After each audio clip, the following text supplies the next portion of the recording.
নমস্কার বন্ধুরা, foodie traveller চ্যাটিজের আরেকটি ব্লগে আপনাদের সকলকে স্বাগত। আজ কিন্তু সকলের পছন্দের একটি সহজ রেসিপি নিয়ে এসেছি। চলুন বানিয়ে ফেলি মাটন বিরিয়ানি। এটা বানানোর জন্য প্রথমে কিন্তু আমরা বেরেস্তা বানানোর প্রসেস দিয়ে শুরু করব। তাই আমি প্রথমে পেঁয়াজ নিয়ে নিয়েছি। পেঁয়াজটাকে কিন্তু আমরা এরমভাবে হরিজন্টালি কেটে নেব। আমরা সাধারণত এটাকে কিন্তু লম্বা লম্বা করে আমরা সাধারণত কুচি করি, কিন্তু এটা বানানোর জন্য কিন্তু আমরা লম্বা করে না, আমরা এটাকে হরিজন্টাল রেখে তারপরে ওটাকে কুচি করব। আর কুচিটা খুব বেশি পাতলাও করব না, একটু মিডিয়াম সাইজের রাখবো। কাটা হয়ে গেলে তারপরে হাত দিয়ে একটু ভালো করে এটাকে কচলে নেব, যাতে সবগুলো পেঁয়াজের টুকরো যেন আলাদা আলাদা হয়ে যায়। এরপর একটি কড়াই বসিয়ে নেব। সেই কড়াইটা ফ্ল্যাট না হয়ে যদি একটু ডিপ একটু গর্ত টাইপের কড়াই হয় তাহলে সেটা হলে বেশি ভালো হয়। তারপরে তার মধ্যে দিয়ে দিলাম এখানে সাদা তেল। আমি এখানে সাদা তেল দিয়ে বেরেস্তাটাকে ভাজবো, তো সাদা তেল দিয়ে দিয়েছি। আর তারপরে সবগুলো পেঁয়াজের স্লাইসকে আমি এর মধ্যে দিয়ে দিলাম। তেল কিন্তু আমাদেরকে একদম যে অনেকটা তেল হবে, পেঁয়াজটা একদম ওর মধ্যে ডুবে থাকবে অমনি কিন্তু এখানে আমরা রাখছি না। যতটা আমরা তেল নিয়েছিলাম পেঁয়াজটা কিন্তু আমার সেই সেম লেভেলেই ছিল। এরপর বেরেস্তাটা আমার পুরোপুরি কিন্তু কুক করা চলবে না, নাহলে বেরেস্তা কিন্তু কুক করার পরেও নিজের কালার চেঞ্জ করে। তাই হালকা একটু যখন ভালো কালার এসে গেছে তখন সেটাকে আমি ছাঁকনি দিয়ে প্রথমে ছেঁকে নিয়ে তারপরে একটি কিচেন টিস্যুতে সেটাকে রেখে দিয়েছিলাম, এক্সেস অয়েলটা ওটা চুষে নেয়। এরপরে মাটনটাকে এবার ম্যারিনেট করে নেব। প্রথমে নিয়ে নিয়েছি আমি এখানে 450 গ্রাম মতন মাটন। তার মধ্যে দিয়ে দিলাম প্রথমে ধনে গুঁড়ো, তারপরে দিয়ে দিলাম লাল লঙ্কা গুঁড়ো, হলুদ গুঁড়ো দিয়ে দিয়েছি। এরপরে দিয়ে দেবো এখানে আদা, রসুন আর লঙ্কা বাটা।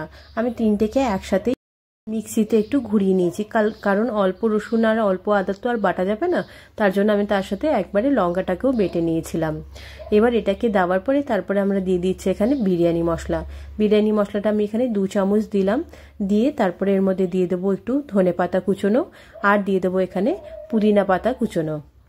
এগুলো দেওয়া হয়ে গেলে তারপরে এর মধ্যে দিয়ে দেবো আমরা লেবুর রসটাকে এখানে আমরা ভালো করে দিয়ে দিলাম। অর্ধেকটা লেবুই আমি এখানে দিয়েছিলাম, খুব বেশি লেবু দিইনি, কারণ এরপরে আবার আমরা এখানে দইটাও দেবো, তার জন্য খুব বেশি টক না হয়ে যায়, তার জন্য অর্ধেকটাই লেবু দিয়েছিলাম। এবার ভালো করে প্রথমে আগে মাখিয়ে নিলাম জিনিসটাকে। তারপরে আমরা যে বেরেস্তাটা করেছিলাম সেই বেরেস্তার থেকে অর্ধেকটা বেরেস্তা আমি এই মাটনটাকে ম্যারিনেট করার জন্য দিয়ে দিলাম। তারপরে দিয়ে দিলাম এখানে 75 থেকে 80 গ্রাম মতন দই। এবার দিয়ে এটাকে খুব ভালোভাবে কিন্তু আমরা মিশিয়ে নেব। আমরা কিন্তু এরপরে যখন আমরা এটা রান্না করব আমরা কিন্তু কোনো এক্সট্রা মশলা এর মধ্যে দেব না। আর অবশ্যই একটা কথা বলে দিই, যেহেতু এটা মাটন বিরিয়ানি রান্না হবে তাই মাটনটাকে কিন্তু বেশ অনেকক্ষণ আগে আপনাকে ম্যারিনেট করে রাখতে হবে, যাতে পুরো ফ্লেভারসগুলো মাটনের মধ্যে ঢুকতে পারে, মাটনটা ভালো করে সেদ্ধও হয়ে যায়। আমি যে এখানে দইটা অ্যাড করেছিলাম দইয়ের মধ্যেই কিন্তু আমি এখানে নুনটা দিয়ে দিয়েছিলাম। এরপরে মাটনটাকে আমি মোটামুটি 5 থেকে 6 ঘন্টা মতন ছেড়ে দিয়েছিলাম। তারপরে এখানে যে চালটা আমি ধুয়ে নিয়েছি চালটাকেও কিন্তু আমি আধা ঘন্টা থেকে 45 মিনিটের জন্য ওভাবেই ভিজিয়ে রেখে দেবো। এরপর কড়াইয়ের মধ্যে তেল গরম করে নিয়েছি। তেলটা কিন্তু আমি সেই যে বেরেস্তা ভেজেছিলাম সেই যে তেলটা ছিল সেই তেলটাই কিন্তু আমি এখানে আবার ইউজ করছি। ওই তেলটাই ইউজ করবেন, তাতে কিন্তু ফ্লেভারটা আরও খুব সুন্দর আসবে। এরপরে মাটনটা এখানে কড়াইয়ের মধ্যে দিয়ে দিয়েছি। দেখুন এবার মাটনটা কি সুন্দর লাগছে দেখতে। মাটনটা কিন্তু ভালো করে ম্যারিনেট হওয়াটাও খুবই দরকার। তাই আমার মতে আপনারা যদি দুপুরে মাটন বিরিয়ানি সার্ভ করতে চান তাহলে সাত সকালে উঠে আগে মাটনটাকে অবশ্যই ম্যারিনেট করে নেবেন। এরপরে দেখুন মাটনটা আমার হালকা একটু ভাজা হয়ে গেছে। এবার আমি দিয়ে দেবো এখানে আলুটা কিন্তু আমি আলাদা করে এখানে ভেজে নিয়েছিলাম। আর অবশ্যই আলুটা একটু গোটা গোটা দিয়েছি, যেহেতু আলুটাকে কিন্তু আমি চারিপাশ দিয়ে নাইফ দিয়ে একটু হালকা হালকা করে স্লিট মেরে দিয়েছি, যাতে ভালোভাবে আলুটাও সেদ্ধ হয়ে যায়। এরপর এটাকে আমি বেশ কিছুক্ষণের জন্য একটু ঢাকা দিয়ে এটাকে কুক হতে ছেড়ে দেব। দেখুন মাংস থেকে কি সুন্দর তেল ছেড়ে দিয়েছে, জাস্ট অসাধারণ লাগছে দেখতে।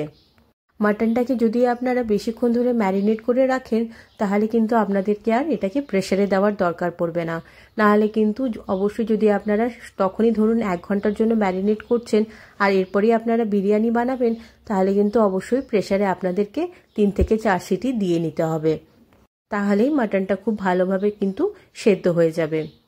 আমি কিন্তু টোটালটা কড়াইয়ের মধ্যেই রান্না করেছি, আমি কিন্তু প্রেসারে এখানে দিইনি, যেহেতু আমি মাটনটা অনেকক্ষণ আগেই ম্যারিনেট করে রেখে দিয়েছিলাম। আমরা কিন্তু এখানে আর এক্সট্রা কোনো মশলা দেব না। দেখুন অনেকটা প্রায় হয়েই এসেছে। মাংস কষানো একদম কমপ্লিট হয়ে গেছে, তেলও একদম আপনারা বুঝতেই পারছেন। এরপরে আমরা এর মধ্যে হাফ কাপ থেকে একটু বেশি এখানে জল দিয়ে দেবো। অবশ্যই সেটা আমরা গরম জল দেবো, ঠান্ডা জল তো একদমই দেবো না। জলটা দেওয়ার পরে তারপরে আবার এটা বেশ কিছুক্ষণ ফুটে যাওয়ার জন্য আমরা একটু ঢাকা দিয়ে রেখে দিয়েছিলাম। মোটামুটি 3 থেকে 4 মিনিট আমি এখানে ঢাকা দিয়েছিলাম। দেখুন মাংস এবার প্রায় একদমই সেদ্ধ হয়ে এসেছে। এরপর এটাকে ঠান্ডা করে নিয়ে, ঠান্ডা না মানে এটাকে হয়ে গেলে তারপরে আমরা যেই মাটির বাসনের মধ্যে আমি এই বিরিয়ানিটা করব তার মধ্যে আমি এটাকে ঢেলে দিচ্ছি।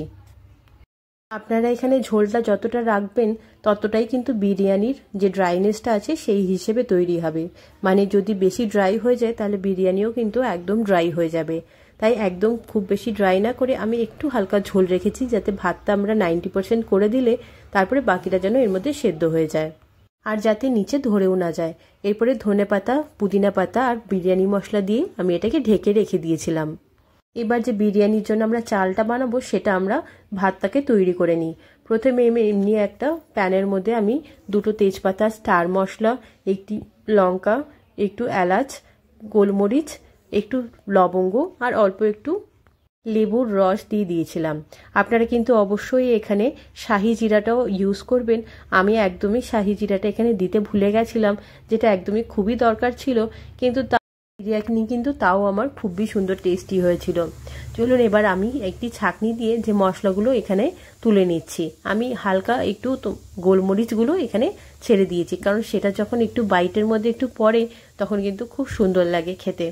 এরপর আমি এখানে চালটা যেটা ভিজিয়ে রেখে দিয়েছিলাম সেটাকে আমি আবার জলটা ফেলে দিয়ে তারপরে চালটাকে এর মধ্যে দিয়ে দিলাম। খুব বেশি সময় কিন্তু লাগবে না এই চালটা সেদ্ধ হওয়ার জন্য, তাই মোটামুটি 3 থেকে 4 মিনিট হয়ে গেলেই কিন্তু আপনারা ঢাকনাটা খুলে বারবার করে চেক করতে থাকবেন যে চালটা কতটা হয়েছে। দেখুন চালটা আমার 70% মতন হয়ে গেছে। এবার এটাকে আর একটু কিছুক্ষণ এটাকে হতে দেব, যতক্ষণ না 90% মতন হয়ে যাচ্ছে। খুব বেশিও কিন্তু আবার ঘাটবেন না, নাহলে কিন্তু চালগুলো আবার ভেঙে যেতে পারে। দেখুন এবার আমার একদম চালটা প্রায় সেদ্ধ হয়ে গেছে। আমি এটাকে একটা বড় ছাঁকনির মধ্যে বার করে নিয়েছিলাম। এরপর সেই মাটির ঢাকনাটা আবার তুলে দিয়েছি, দিয়ে চালগুলোকে আমি এবার ওই সেই মাংসের উপরে হালকা একটা লেয়ার বানিয়ে আমি ভাতগুলোকে একবার ছড়িয়ে দিয়েছি। তারপর আবার হাতা দিয়ে কিন্তু সেটাকে আমি চারিদিকে স্প্রেড করে দিচ্ছি। দেওয়ার পরে এরপরে আমি আবার এর মধ্যে কিছু জিনিস দিয়ে দিচ্ছি। প্রথমে এখানে পুদিনা পাতার সেই কুচি দিয়ে দেবো, এখানে ধনে পাতার কুচি দিয়ে দেবো, এখানে একটু বেরেস্তা, যে বেরেস্তাটা আমরা প্রথমেই বানিয়ে রেখেছিলাম তার থেকে কিন্তু বেশ কিছুটা বেরেস্তা আপনাকে উঠিয়ে রেখে দিতে হবে। আর দিয়ে দিলাম এখানে 1 চামচ মতন, 1 চামচ না হাফ থেকে একটু বেশি চামচ মতন বিরিয়ানি মশলা। তারপরে বাকি যে ভাতটা ছিল সেই ভাতটাকে আবার একটি লেয়ার বানিয়ে তার উপর থেকে আবার দিয়ে দিলাম, দিয়ে তারপরে আবার হাতা দিয়ে আবার চারিদিকে সেটাকে আমি ছড়িয়ে দিচ্ছি। এরপর লাস্ট এখানে কিছু জিনিস দিয়ে দিলাম এখানে আবার হাফ চামচের থেকে একটু বেশি বিরিয়ানি মশলা। এখানে আমি একটু ফুড কালার দিয়ে, একটু দুধের মধ্যে অল্প একটু ফুড কালার দিয়ে সেটাকে দিয়ে দিলাম। আমি এখানে প্রথমে অরেঞ্জ কালারটা একটু দিয়েছি আর তারপরে এখানে আমি ইয়েলো কালারটা একটু দিয়েছি। আপনাদের কাছে যদি ফুড কালার না থাকে আপনারা কিন্তু দুধের মধ্যে অল্প একটু বেশি করে কেশর দিয়ে সেটাকে কিন্তু দিয়ে দিতে পারেন এর মধ্যে। এরপরে আমি দিয়ে দিলাম এখানে বেরেস্তা, আর অবশ্যই যেটা একদম লাস্টে আপনাদেরকে দিতেই হবে মাস্ট, সেটা হচ্ছে লাস্টে দিয়ে দিলাম এখানে 2 চামচ মতন ঘি। আপনারা চাইলে কিন্তু এখানে গোলাপ জলও দিতে পারেন, কিন্তু আমাদের ফ্যামিলিতে কেউই গোলাপ জল পছন্দ করে না বলে আমি এখানে কিন্তু দিইনি। এরপর ঢাকনা বন্ধ করে একদমই পাতলা করে আটা মেখে, মানে একদমই সফট আটা মেখে সেটাকে আমি চারিদিক দিয়ে বন্ধ করে দিয়েছিলাম। এরপর গ্যাস জ্বালিয়ে প্রথমে আমি তাওয়া বসিয়ে দিয়েছি আর তার উপর থেকে কিন্তু আমি সেই মাটির হাঁড়িটাকে বসিয়েছি।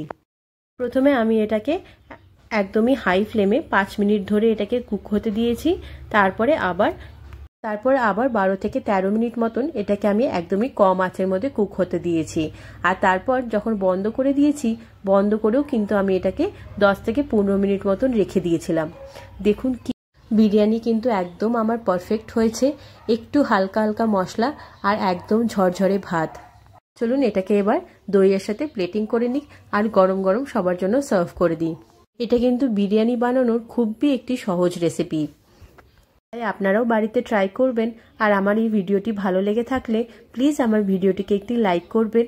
আর আমার চ্যানেলের ভিডিওসগুলি যদি আপনাদের ভালো লেগে থাকে তাহলে প্লিজ প্লিজ প্লিজ আমার চ্যানেলটিকেও অবশ্যই সাবস্ক্রাইব করে নেবেন। ধন্যবাদ।